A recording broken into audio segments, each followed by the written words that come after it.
السلام علیکم ناظرین، آج کی اس معلوماتی ویڈیو میں آپ کا خوش آمدید۔ 100 سال سے مدینہ کے ترکی ریلوے اسٹیشن پر کھڑا ریل کا انجن، یہ 100 سال سے یہاں کیوں کھڑا ہے؟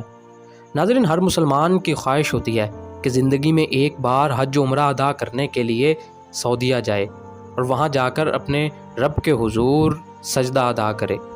یہ ہر ایک مسلمان کی خواہش ہوتی ہے۔ ناظرین، خلافت عثمانیہ کے 34ویں خلیفہ عبدالحمید ثانی اپنے وقت کے بہت بڑے شاعر اور عاشق رسول گزرے ہیں۔ آپ کے دور خلافت میں استنبول سے مدینہ شریف جانے کے لیے بھی ٹرین سروس شروع کی گئی تاکہ وہاں جا کر لوگ آسانی سے حج و عمرہ کی ادائیگی کر سکیں۔ ناظرین، آج بھی وہ ریلوے لائن مدینہ شریف میں بچھی ہوئی اور ترکی ریلوے اسٹیشن کے نام سے مشہور ہے۔ اس زمانے میں ٹرین کا انجن کوئلہ کا ہوا کرتا تھا۔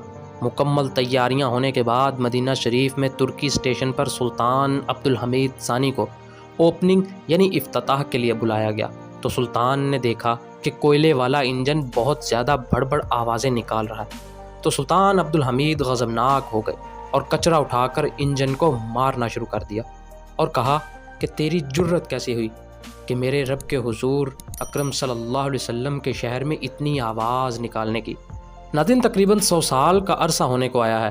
اس وقت جو انجن بند ہوا تھا وہ آج بھی ایسے ہی مدینہ شریف میں رکھا ہوا ہے، جو ترکی کے اسٹیشن سے مشہور ہے۔ اس قدر ادب کہ وہ انجن کی بلند آواز کو بھی شہر رسول صلی اللہ علیہ وسلم میں پسند نہیں کرتے تھے، تو سوچو وہ اپنے محبوب سے کس قدر محبت فرماتے ہوں گے۔ یہ عشق تھا، یہ ادب تھا جو ان کے سینوں میں مجزن تھا۔ اللہ تعالی ہمیں بھی ایسا عشق و ادب اور شہر رسول صلی اللہ علیہ وسلم کی با ادب حاضری نصیب کرے، آمین یا رب العالمین۔ ناظرین، ویڈیو اچھی لگے تو لائک ضرور کر دیں، کمنٹ سیکشن میں اپنی رائے ضرور دیں۔ خوش رہیں، آباد رہیں، والسلام۔